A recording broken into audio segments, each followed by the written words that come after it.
Welcome. My name is Michael Waniger, and I have the privilege of being the president and CEO of Hibiscus Children's Center here in Port St. Lucie in St. Lucie County, Indian River County, Okeechobee County, and Martin County. And today I have two special guests that we'll be talking with shortly, two of our board members, and also advising you perhaps how you can get involved. But before I get into that, I really wanted to talk this morning specifically about Hibiscus Children's Center. A lot of people recognize the name, but many do not know exactly what we do and how we do it and how long we've been around. Last summer I had the opportunity of addressing the community in the state of Hibiscus as we finished our third decade as we start our fourth decade right here. This was founded by a lady excuse me, by the name of LaVon Tilton, who in 1985 asked the question, where do the children go when their parents get in trouble, and how do we keep them off the streets, and just what happens to children who've been abused, neglected, and abandoned? Well, she had a dream, and not many ladies, or gentlemen as far as that goes, get to realize their dream. And I can tell you that Ms. Tilton is very, very active. She's in her 80s. She does a wonderful job. Candidly, she's a walking saint for this community. What she has done, and we can all be proud of the work that happens right here in St. Lucie County specifically, is because of a lady's dream that have done that. What I'd like to talk about today specifically is about the St. Lucie County Board. And the newest board of all of the counties hasn't been around all that long. It's been just a few years, but have done some remarkable activities within the Hibiscus community. Many of you know the Hibiscus Children's Center, as I said, started in 1985, actually opened the doors in '89 as a children's center for newborns through 12 years old. Currently they can hold up to 36 children. And then in 2004, the center was expanded in Vero Beach to open up for the children from 13 to 17 years old, the village. And then just this past year, we've been able, as a new law has happened in Florida, that we've been able to go ahead and have a transitional, actually extended foster care at the village from 18 to 21-year-olds. And that happened as a result of many of the children who have been housed at the village have done the best that they've done in their entire life. And they said, you know, our school's work is the best. I feel the most comfortable in this environment. Is there an opportunity we can stay and go a little bit longer? So then shortly thereafter, here in St. Lucie County, we opened up the Fort Pierce office, which basically does with mental health services. Again, many people know Hibiscus Children's Center as they house children, they feed children, we protect children, we do this type of stuff, but we also do things much differently because we have to, because today's world is different today than it was 30 years ago. Much more proactive. Many of us know that, unfortunately, in the state of Florida, Florida ranks number 3 in the country in human trafficking. Not something anybody's proud of. So we took it upon ourselves to be proactive and create sexual abuse training programs, of which there are 15 different programs throughout the state of Florida. I'm proud to say Hibiscus is always ranked number 1 in that endeavor. So other initiatives, strengthening families in crisis is unique to St. Lucie County as well. These are programs designed before children get into trouble. The way that we are structured has to do with a governing board for the 4 counties, and then each county has an advisory board and a guild that puts on events. It takes about $7.5 million to fund the Hibiscus Children's Center just in 1 year. Many of the dollars come from the state and federal programs, but that changes as the legislators have their points of view, what's important for them at that particular time. But it takes about $2.5 million from the community here to really understand and fund some of the programs. That falls pretty much on the advisory boards and the guild boards. And again, we have 2 special guests here this morning. I have Kathy Lavelle and Rocky Stubbs, and I'm going to let them tell why it's important and who they are, first of all, to introduce them to you all, and why it's important that they're on that board. And Rocky, would you like to start first? Absolutely. So, I have to say, first off, I'm Rocky Stubbs, as you mentioned before. I work locally here in St. Lucie County with JP Morgan Chase. I manage business development for their mortgage bank, which gives me a lot of opportunity to engage in the community, which I love. And Hibiscus has always really stood out as an organization that we wanted to be a part of. My wife and I, as you know, Michael, we started volunteering with the organization when we were kids. Right after high school, we found out about them, and we've always kind of had a passion for children. It seemed like a way for us to want to get involved. At that time, I was able to get involved with the Stewart. There wasn't a board in St. Lucie County yet. Right. So doing some work with the foundation, some fundraisers at that time. And what I really love about the advisory board, and this has been really fun, is not only do we get to have an opportunity to engage in the fundraising side, but as we're doing that, we get to understand the breadth of this organization. And it's really incredible, like just how many programs are going on right now. And it gives us a great opportunity to understand where we're helping the children. Once they're here, what we're doing in prevention. I got to tell you, every day that I'm around the organization, I become more and more impressed with it. But we had a time. We took some time away after we got married. We moved up to Melbourne for a little while. When we came back, obviously things were different, right? We weren't kids anymore. We were married. We had 2 young children. But the same thing. We had that passion. We really wanted to be involved. Looked around at our lives and said, this is the busiest we've ever been. We have less time than we ever had before. And I always like to say that, there's no better or worse time to get started on something like this. The problem doesn't go away just because life gets busy, and you absolutely can do something about it, even with the little bit of time that you have. So we got involved. That's when I called you, I think about a year ago. Right. Did I surprise you? Yes, you did. And you surprised me just recently because you're talking about time element. I know you're married, have 2 children, and I understand another one on the way. And one on the way. So you are a busy man. That's right. That's right. And work keeps us busy. But the cool part about the organization, there's so many different ways to get involved. Whether it's volunteering at the shelter, volunteering at the village, with the career programs on the advisor. I mean, there's for someone who has an hour a week, an hour a month, a couple hours a year, whatever it is, there's opportunity to get engaged with this organization.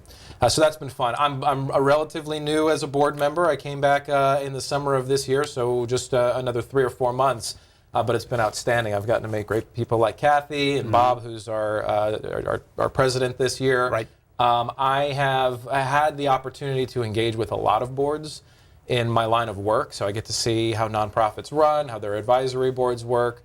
And I can tell you, especially as a young board, it's incredible. The amount of talent that this board has attracted and how engaged they are. A lot of boards just kind of show up, let the president run the meeting, and then we just go on with it. This is a very engaged board, which I like, and they're all challenged to bring something.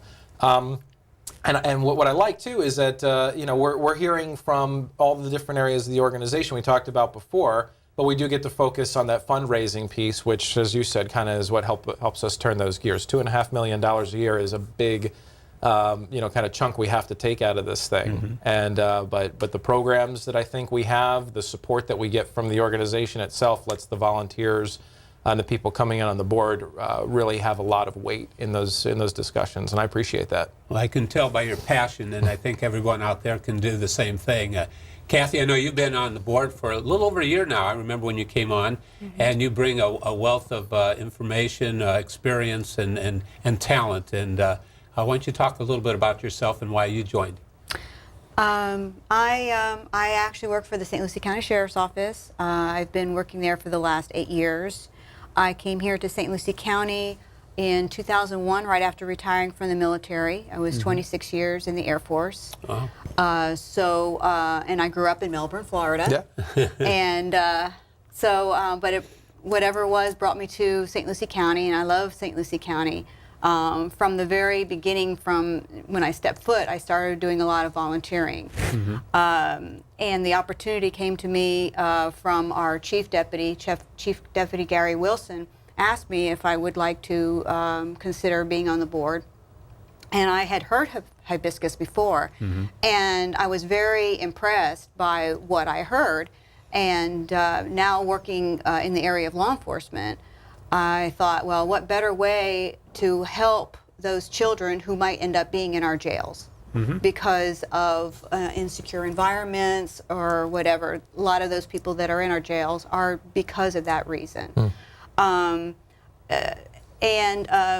Rocky alluded to this before about being very busy.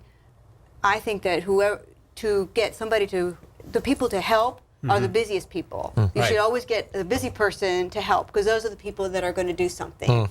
And I'm very busy with a lot of volunteer organizations, and every one of them I contribute whatever I can. I think that the worst thing that anybody could ever do is say, well, I can only contribute a little, so I'm not going to volunteer at all. And I've heard that numerous times. And I think whatever anybody can do in any organization, even if it's only a little, they're contributing something. And truthfully, I haven't been able to do as much as Rocky has because of your history and a lot of the other board members. But what I have done, I feel good about what I've done because I'm still contributing something, you know. And I hope that anybody who's watching out there will also recognize that, you know, if they have a busy schedule, even if they can just give just a little to whatever cause, even if it's not hibiscus, if it's something else, they're giving something, and that I think that's important. Absolutely, and I think everybody who's watching today can appreciate. And as a past chairman of the Chamber of Commerce of St. Lucie County, I'm glad that we were the third fastest growing county at one time, so you all came from Melbourne here, and that's really great. We're getting some wonderful people here. To that end, just recently, Hibiscus Children's Center was recognized through the Chamber of Commerce with their Business and Industry Awards Banquet as one of the top nonprofits. I think there were about 20-some nominations, and we were in the top 1, 2, or 3. I'm not exactly how we ended up. It doesn't really matter. The fact of the matter is the community recognizes of what we're doing. I think it's important also for our viewing audience to sit there and understand the profile of our board. It has evolved. I mean, as I said, we started in 1985, people who have been there for decades, and we're constantly turning over. And it's important for everybody to recognize that because there are a lot of wonderful nonprofits in this community. Absolutely. And we compete for their fundraising dollars. And the people who are donors today really do need to understand, and they demand to understand, a higher level of business sophistication, where their money's going and how it's being utilized. And again, we have a lot of programs that provide prevention, residential assessment, and recovery programs. It's just not necessarily we're putting children into a home, feeding them, taking them on a temporary basis. We're actually preparing them for different areas so that they will be productive members of society. And I love what you said, because we have a great relationship with the law enforcement to hopefully, with our Strengthening Families in Crisis program here, which is unique to St. Lucie County, by the way, is really keeping these children before they become a statistic or become a closer involved with law enforcement than maybe we'd like to have. To that end, I would like to sit there and do not a shameless plug, a very positive plug, that on November 4th, the Children's Services Council, we have an opportunity to sit there and vote yes on that. And the dollars that we raise, as you alluded to, a lot of the programs that we do for not just Hibiscus, but for throughout the entire community, for a few dollars for each person, I really strongly encourage you to vote yes on that referendum November 4th. As an absentee ballot, I've already done mine, so it's already in there, so I know we're going from that standpoint as well. Volunteerism is something that I think is generational. It starts to happen at different, and I think it's important. Rocky, you alluded to it a little bit when you were young, before you got married, before you were a family, and I'm sure as your children evolve, you're going to sit there and show them how good it feels to be part of the community and how it is to share. I know we've had some stories we've talked about here in the past where I remember a 9-year-old little girl had her birthday party, said, I'd rather have the presents for the children because I have plenty of things. And that's good parenting too. And that also helps us with our Hibiscus, because we are foster parents in the residential and shelters for these children. Well, I don't know if I've told you this story. This is how I originally had found out about Hibiscus. It was during high school. You know, most high schools, and I think it's still a requirement that they do a certain amount of volunteer hours. So everybody's looking for those opportunities. Usually you look for something that's within your line of passion I had always been involved with my church, so that's kind of what I was looking to do at that point. But a friend of mine, a very, very close friend of mine, was volunteering at Hibiscus. And he died very suddenly. He had a brain aneurysm. Great guy. I mean, there was nothing that could have made you aware of that. I mean, it just happened literally in an instant. We lost a good man and a good friend. And it was one of the things that I was considering how can I honor this friend. I saw that there was a gap. I knew nothing about Hibiscus at the time, but I had heard him talk about it before. And it just occurred to me for half a moment that if he's not there, then there's a gap there. So I was trying to honor my friend by stepping in to the gap, and I'm glad that I did, because I got to start to learn about this organization and kind of and figure out how aligned our passions really were for helping these kids. And I think that's important, again, for our audience to understand. The profile of our board is not necessarily like every other board there is. We have a cross-section of the community. We have business people like yourself, representatives from the Sheriff's Department. We have Dr. Tina Hart from IRSC and Frank Watkins from IRSC, which lend a lot of support and guidance. We have doctors on our board. We have school board members. And Catherine Hensley, of course, she's everywhere, and she's terrific, as well as retirees and all different ages and backgrounds. Because I think it's important for everybody to understand our children come from different backgrounds. It's not just one size fits all. Nobody really understands sometimes what will happen and why there will be a need for these children, but we've had them come and talk to different organizations where they've told their life story and how it's changed their life story, and how some of them did not understand the importance of doing homework or being taken care of, or hygiene issues, or being able to understand to become self-sufficient as they move on. We've had them actually come through the village, through the shelter in Jensen Beach, and then the village in Vero Beach, go on to high school, college, and then become mentors.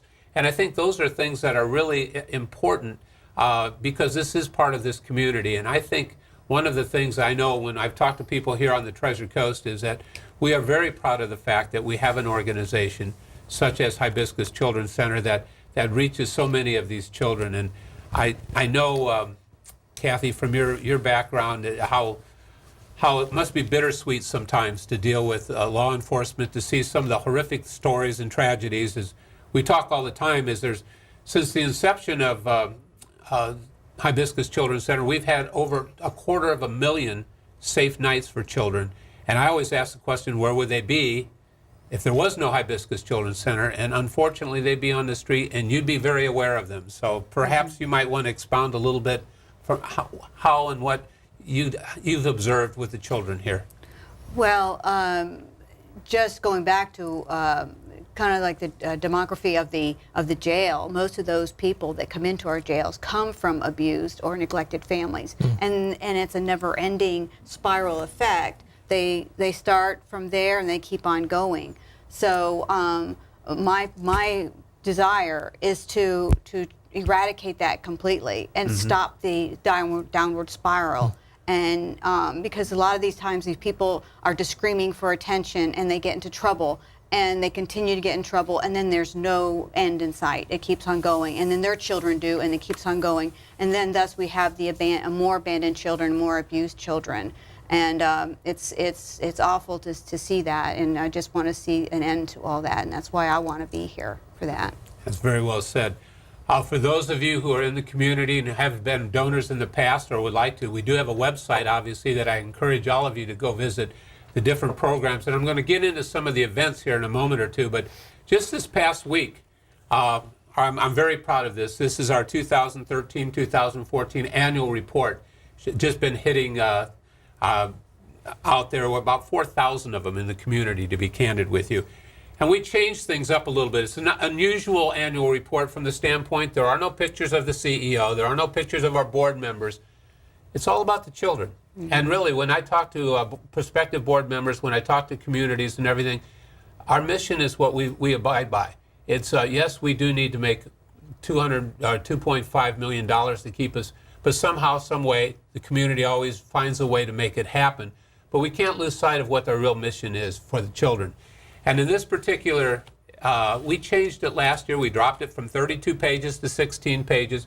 We took all the donors' names off. They're on the website if you need to see your name on there. But I think it's really important that as you go through this entire program and this entire annual report, we talk about children. We talk about the programs. We talk exactly what a difference Hibiscus has made in these children's life. And we talk about, because of the success, these children are better productive citizens. We also talk a little bit about where your money goes, how it goes, the events that go on to this area that help raise the monies that support the programs for Hibiscus. And as I said, there's a number of things here in St. Lucie County I thought I'd just talk to you just in the next quarter. We have a big event on October 19th here Sunday, the Hibiscus Children's Center Spoils Island Scavenger Hunt. Sounds like a lot of fun. I know we're in partnership with the EPA. The pre-registration party is October 15th at the Bottoms Up Raw Bar and Grill in Fort Pierce. We have registration for boats. It's just going to be a unique, fun event that every dollar that goes into that will come back to Hibiscus Children's Center. The 31st of this month, and my gosh, the month is going already, is a Halloween party hosted by Tutti Fresco. Again, just a $10 cover charge, but again, they've been a terrific partner here in the community. December the 6th, we have our golf tournament at St. James. Again, some of the things that are happening here. This will be the 4th annual golf tournament. Again, wonderful partners here in St. Lucie County. We have a poker, a poker run to benefit the children at Johnny Z's restaurant on November 22nd. The Christmas Tree House, December 1st, and it goes on and on. I got 3 or 4 pages here, but if you really are interested, and I hope that you are, you will get into our website, look at the events. And these are just the events here in St. Lucie County, let alone what's happening in Martin County and in Indian River County. We have made some changes. Again, we've made changes in our organization because I think it was important, as we talked about, how the programs, how society has evolved, our board had to evolve. And again, I think it's really important to recognize that people like yourself have really, stepped up, said this is an important cause. One thing that I can honestly say for our staff, our board members, our volunteers, the common denominator is they have a passion. They have a passion for children. And as you said, Kathy, I think it makes sense. We have to break that spiral, that downward spiral, because unfortunately too many of the children who are abusers and people who've been victims were victims themselves at one point in time.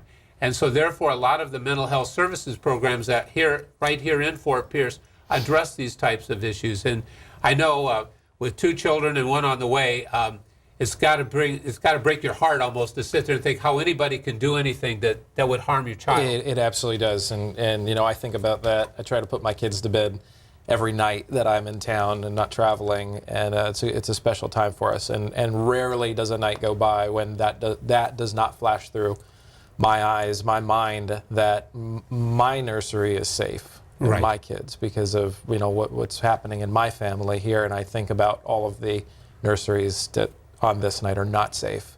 And if you will let yourself go there, this is I think we all are inclined to do this. Nobody likes to think about those things and feel those things because they hurt. It's not a nice thing. But if you allow your mind, your heart to go there for just a minute, you can't do nothing.